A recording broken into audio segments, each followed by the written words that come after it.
Viewers, it's the Tarot Siren here with my very first tarot deck review. Um, this is for a deck called the Fifth Spirit Tarot deck, and it is an indie deck by an artist named Charlie Claire Burgess. I hope I'm pronouncing the last name correctly. And I was initially drawn to this deck because I love the cute illustrations. I collect oil lamps, and I loved that there was an oil lamp there and the crown, and all of it just felt very charming to me. But when I started reading about the deck itself, another thing that stood out was that the creator cares very much about the LGBTQ community and representing queerness in the deck. And as somebody who's a bisexual, because sirens, they're just gonna love the sailors and the beautiful maidens. um, Somebody who is a bisexual, I wanted to see people who looked and felt and expressed gender the same way that I do in the cards, because we use tarot to delve deeper into our own soul and psyche. And so having cards that are reflective of our personality and our body type, I think that just creates a greater healing experience overall. So I'm so thankful that the artist put so much love and thought and welcoming energy to that community into these cards. They make them all the more magical to use. In fact, when I got this deck, I was so intrigued by what the author had to say about the different cards that I purchased the extended guide for the deck, and I'm so glad I did, because the information in here really helps you delve into the cards and get to know them on a more personal level. But even if you don't get the extended version, the deck does come with a handy little white book that has plenty of information to get you started. So don't feel like you have to get both, but if you like the deck, you will love the guide. So what I would like to do is I'm going to show you the cards, but I didn't put them in order because I've already used this deck. This isn't an unboxing. This is a just sharing with you the beauty and the magic that is the Fifth Spirit Tarot. So if I bring up a card and just put it down, it's just I don't have a lot of additional things to say about that card, but the cards that really resonate with me or something stuck out for me, I'll go ahead and go over that information with you guys. So I hope everybody is having a beautiful morning. It's bright and sunny here in New Mexico, and I like to start off every morning by doing a daily reading. And lately I've been using this deck. Like, it's just my go-to deck now. And I have over about 20 to 30 decks. Some are mass market and some are indie decks. So when I do these reviews, some of the decks will be very special ones that I had to special order, and some of the decks are decks that you can just get on Amazon, have them overnighted to you in your hands. So I tend to like both kinds of decks for different reasons. Indie decks, I love to support artists because I find they usually have unique missions and goals for creating the decks. But I still like to buy mass market decks because I feel like tarot should be accessible to everybody.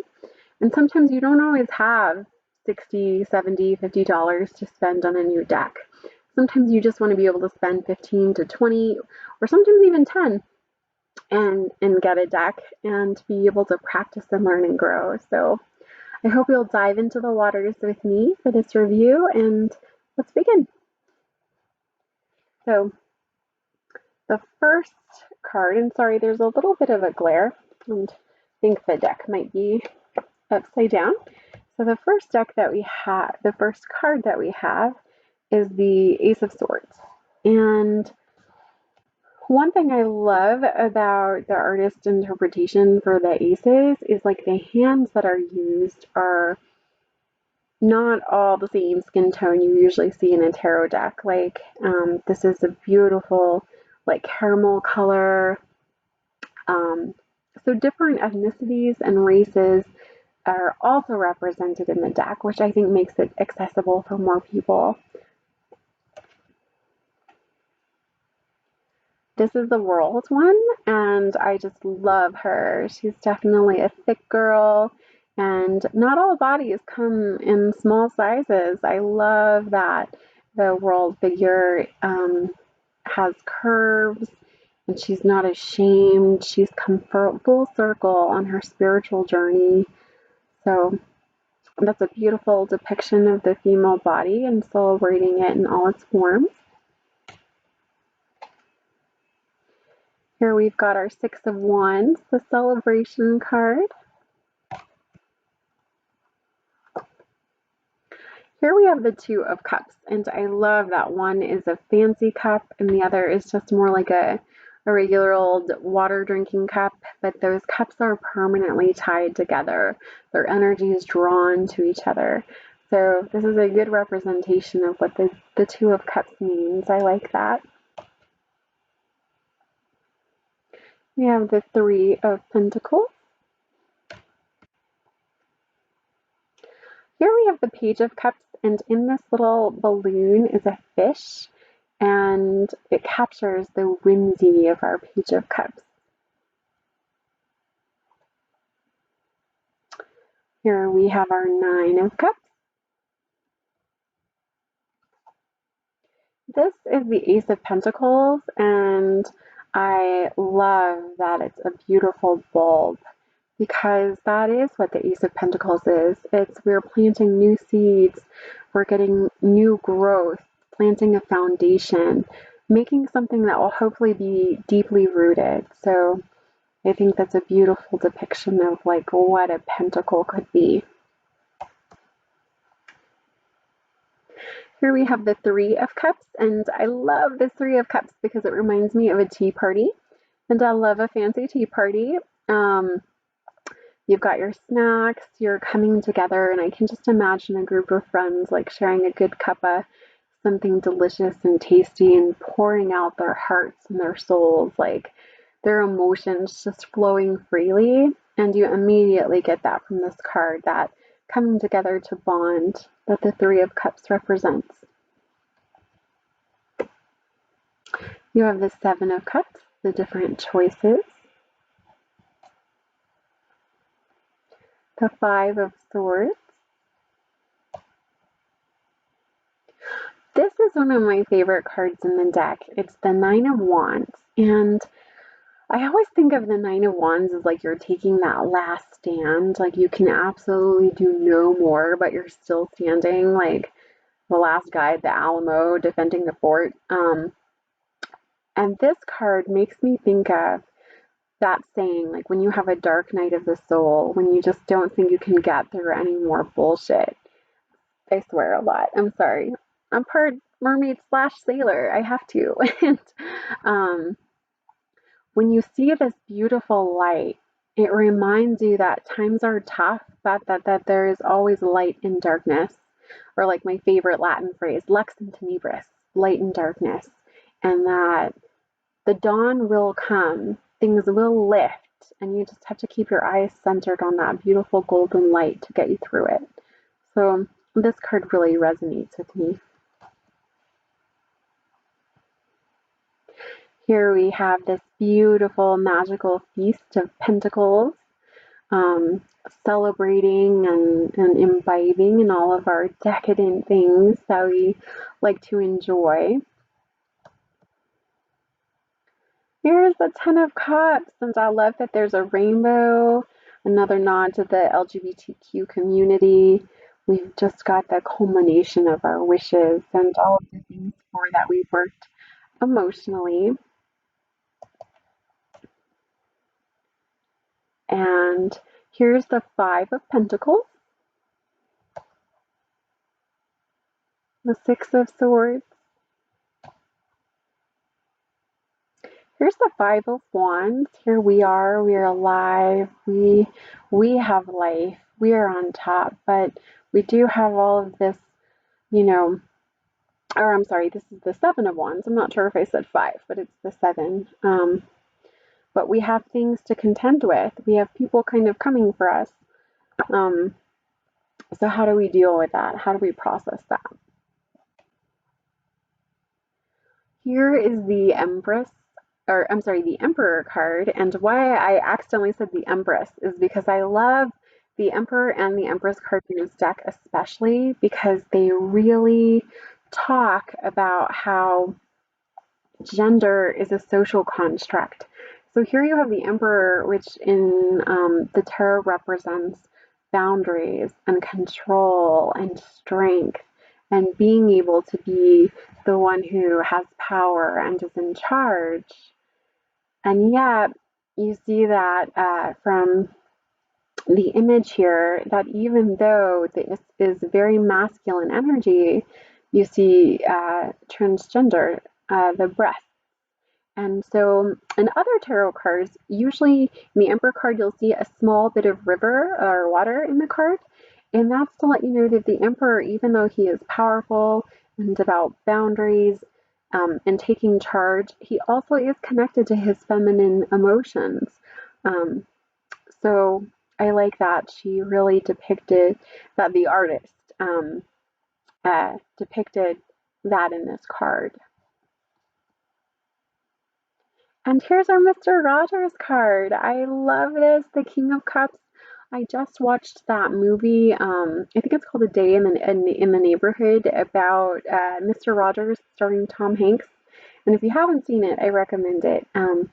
It's a beautiful tribute to Mr. Rogers, and I think that he is the King of Cups, like personified, because it's all about being able to take your emotions that you've spent your life mastering and how to help other people process and convey their emotions in a healthy way.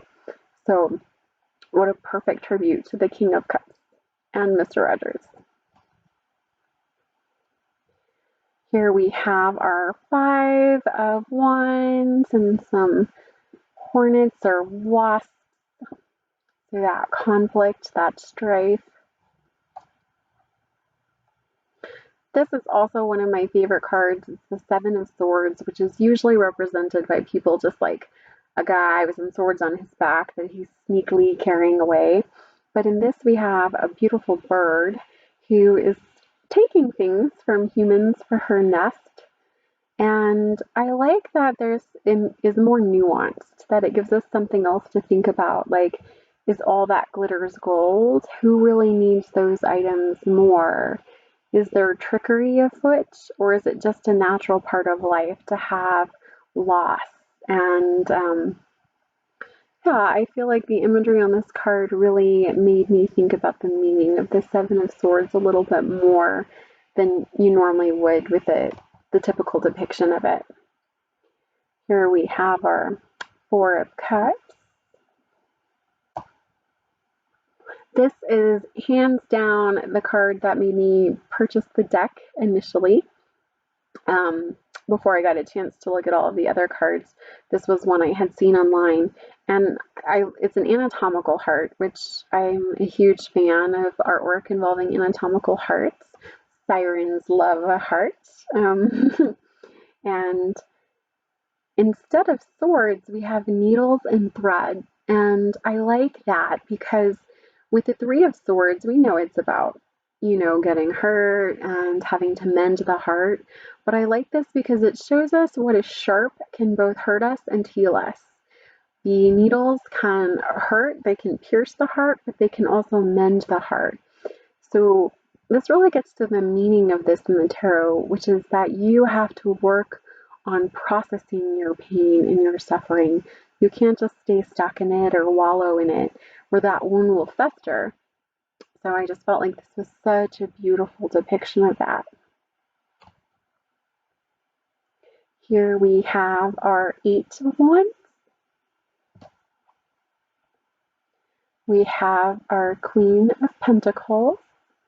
And I do love that the Queen is not your stereotypical beautiful, I'm wearing a crown sort of queen, but a queen of strength and of groundedness and surrounded by those beautiful plants and things that make this queen happy and that the queen has nurtured. Here we have the Ace of Wands, and I love that it's a lighter because in this day and age, that is our wand. That's how we light candles to create fire magic. That's how we find our way in the dark when we're lost and we're trying to make our way back to the car sometimes. Um, this deck has a lot of modern imagery that just I feel like makes you once again feel like you're actually using these tools, these magical tools, because they're from a modern time. And this death card is like, oh my goodness. It's got the Maiden Mother in Crone. So you see all those different stages of life and how getting older is a natural part of the cycle, just like the moon. You'll see also the snake for shedding the skin and transformation. There's just so much imagery in this one card that you could really, I feel, sit and meditate on it for maybe even an hour or so, just going within and understanding like the process of transformation that in order to become the mother, you have to sort of let the maiden go. In order to become the crone, you have to, it's past the time of being the mother, but you hold all of that wisdom as you transform and go through the cycle of life. It's just lovely. Here we have the Knight of Cups. This card popped up for me today in my daily reading, and it's a fun one. I love that the knights can also be feminine looking, and that's a big plus because it's not always just men who are the warriors. We women can pick up our swords and rush into things and be passionate as well. Here is our Page of Wands, and I love that she's got some curves as well, holding her light bulb with inspiration. These people really look like real people, like you and me, and I love that. Temperance, the Knight of Swords, the Eight of Swords, and I love how here we have the swords actually shift and become scissors, and they're cutting away that thing that keeps you psychologically trapped. You have the power to do that, but I just love that, the swords and the cards can take different forms.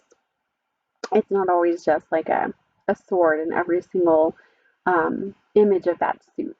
So there's like a variety to the deck. And here we have our anxiety, the Nine of Swords, these menacing objects that wreak havoc with our mind. We've got the balancing of the Two of Pentacles. Here is the Ten of Swords, and you do have the pain and the suffering of being pierced by all of those sharp objects, but you also have the letting go and the transcendence. The Luna Moth makes an appearance in the Two of Swords, and I love that. The Luna Moth is about transformation and looking upwards spiritually, and it's a beautiful omen and a good thing to see. And after you make your choice and you leave behind that indecision by tapping in through your intuition, you're kind of like the Luna Moth, transcending what was kind of keeping you in inertia. This Wheel of Fortune card is lovely.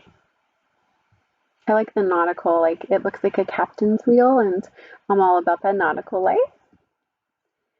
Here's another card that made me pretty much purchase this deck, is that the Two of Wands has this beautiful honeycomb candle, and I've kept one of those candles in my life for like 25 years.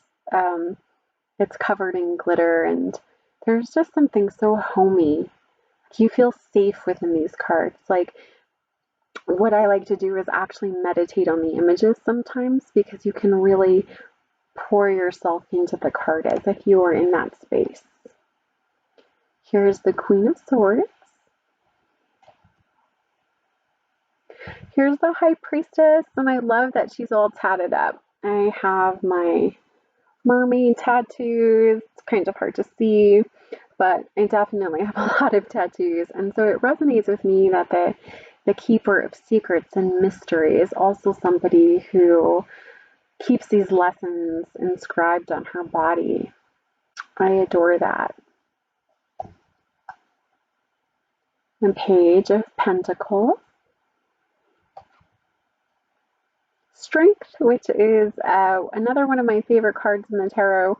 This little puppy here, I think, is a pit bull instead of a lion, just getting lots of love.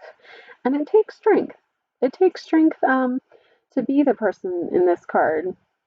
It looks like she's maybe gone through some things. She has some tattoos of her own. You can see, I love that her legs have a little bit of hair. So this could also maybe be a transgender. Maybe she is not a she, or maybe um, they have both genders within them and they're they, them. I love that. We just don't know for sure. And that's okay. It's actually quite beautiful. Here we have Justice, and she looks like a badass bitch. Once again, sorry for this, this swearing, but strong and powerful with that sword. Kind of reminds me of our new VP. This Hermit card is lovely. I absolutely love that being in nature, that you can sense that quiet stillness that permeates this card. The Devil, puppets on a string. You've got the Page of Swords. This Tower card, like, you look at it and you can immediately sense the despondent feelings that this person would have. But from that destruction comes new life. And yeah, it's just very depicted on this card. What I mean to say is that the card depicts the emotion without even having to see the figure's face. We just get an immediate sense of being in that kind of a situation, how hard that would be. Here is the King of Wands. The Moon. This is another beautiful one. It's so full, and you have, it looks like some phosphorescence at the bottom of the forest floor, and this lone figure just peering out at the mysteries of that moon. This card is all about going to like our inner psyche, working with some of our shadow self, navigating our way through a path when we do have some fear and trepidation and we're not sure what we should be afraid of and what's really just cobwebs and magic and shadows in our mind. So I feel it's very evocative of that sort of energy. The Ace of Cups, once again, with the beautiful hands, the beautiful skin tones. There we go. We have our Eight of Cups. We have our Knight of Pentacles embarking on a journey. It kind of reminds me of that movie Wild, which was based on a book about a woman traveling alone, hiking the Pacific, the PCT, I'm not exactly sure, the Pacific Northwest Trail. I forget the name of the actual trail, but she did that journey all on her own. It was a true story and then journaled about it. The Page of Pentacles invites you to begin your journey, whatever that is, a new project, a new health routine, just anything that you have to kind of step into bravery and put one foot in front of the other.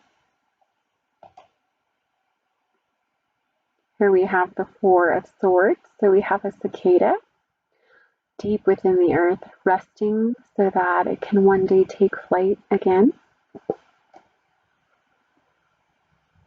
The Hanged One. I love that the Hanged One in this card is actually underwater. And as a mermaid, I love anything involving the ocean or the sea.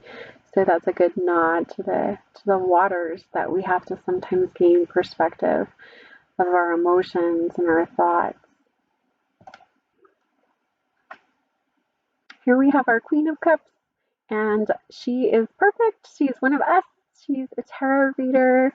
She's got her crystals. I love that her body is just one of those like soft, comforting, welcoming energy type bodies.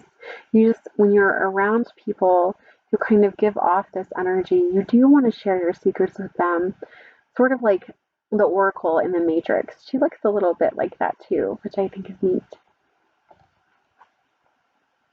Here we have the Sun card. We have these two beings with their puppy just basking in the sunlight.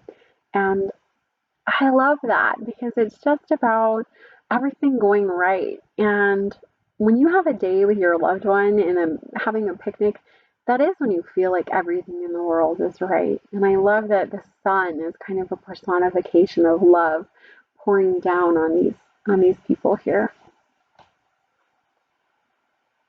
We've got our Four of Wands, and there's my oil lamps. I have one in the background if you can see it. It's covered by a butterfly, but I love that. The Magician, and this one looks a little bit like a chemist or a doctor, mixing those magical components to create, to manifest what it is they're wanting to create. You've got the Queen of Wands. We've got the Empress, the match to that Emperor card, who also has feminine and masculine qualities. And even though the Empress is like the epitome of the feminine energy in the tarot, with her nurturing, her ability to bring life, being the goddess of the harvest, we still have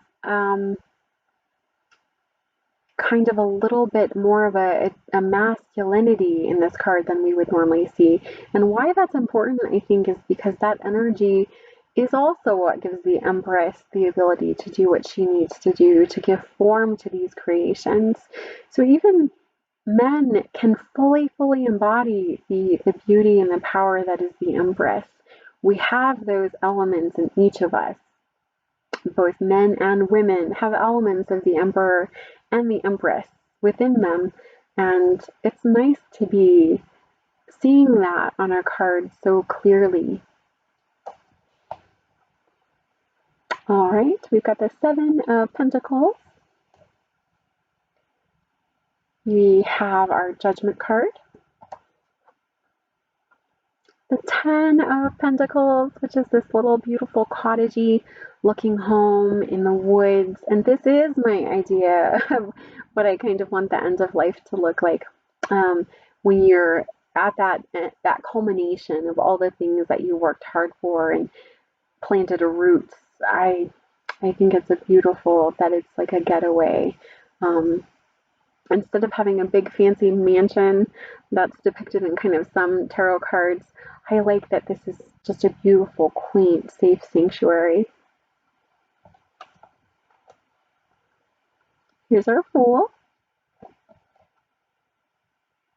Here's the Six of Cups and the nostalgia, a jar full of fireflies, the rosemary for remembrance. The Chariot, another strong, super embodied person who is in control. I love that no nonsense attitude on the card. Here we have the Knight of Wands. Oops, sorry about that. Reversed. We have got our Eight of Pentacles, the tools we use to perfect our craft, a variety of them. We have the Hierophant, which I love that this is a library, because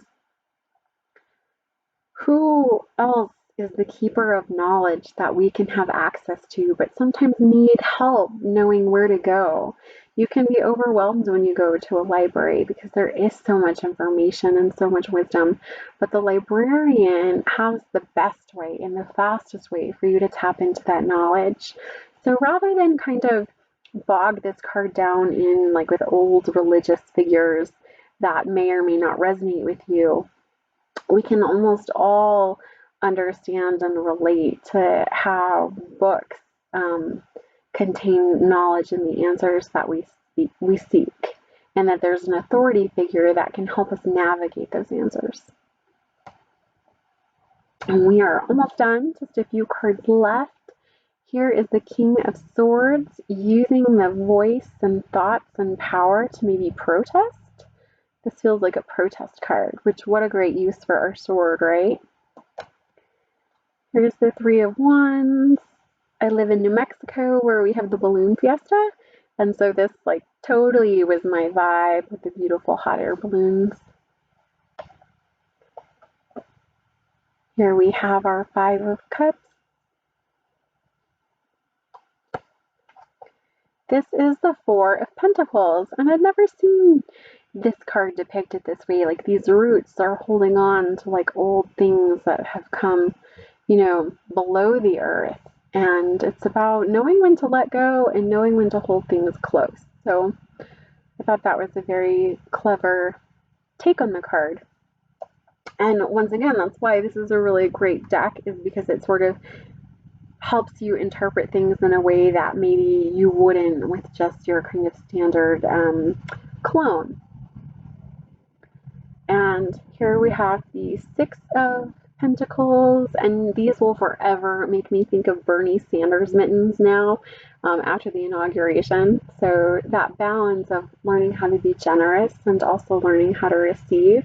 This is, I call this the Bernie Sanders card. And here we have the Star, and I love her. She is also thick and naked and showing her true self. That beautiful self-acceptance and hope and love just permeates this card. Speaking of love, we have the Lovers, and the fact that the Lover in the card is the kind of spiritual or shadow or astral self of the figure depicted here is beautiful, because it is about self-love. It's learning how to trust yourself. You are your life partner. You are the one you have to connect with forever. So how do you heal and trust that person who will be your forever life partner? That was also very insightful of the artist to cause you to have to ask that, which in a tarot reading, the Lovers, I feel like the relationship you have with yourself is always a mirror for the relationships you have with others, and tarot often reveals that to us. So last but not least, we have our Ten of Wands, which is when you've taken on too much and it feels just like a wildfire that's gotten too out of control. You can't keep this blaze contained any longer. So maybe we need to set some of that down or stop feeding those fires and let ourselves stop taking on too much. Well, those were all of the cards, and I can't really think of anything I didn't like about the deck. They shuffle super well. They are the perfect level of thickness. Sometimes with indie decks, they can be so thick, my small hands have a hard time shuffling them. What I love about this deck is that it's smooth as butter. They're soft and silky and they flow well. I've never had a deck that's easier to shuffle than this deck. So Charlie Claire, you've done an amazing job. I hope everybody can give some love and support to this artist who put their heart into the deck.